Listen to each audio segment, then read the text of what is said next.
mianakavy hofagnivagnà an-tanimbary tsy arôfo tsy arary hotahinjanahary iagny lavitry jaly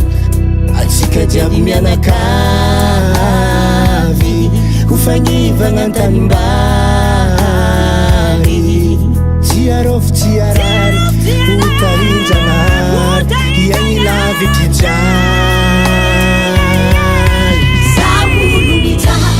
ampiasa Zagnahary da io zambahanjany Saulany fagnary mizafiaingananahy tsisy raha manjary ampiasa Zagnahary Saula tsy lavolany Saula toko Zagnahary na ino raha tsy manjary haiko izy tsy agnahy Nanisa kisoagna teo koa ny adalagna tsisy ambony ny fitiavan-Jagnahary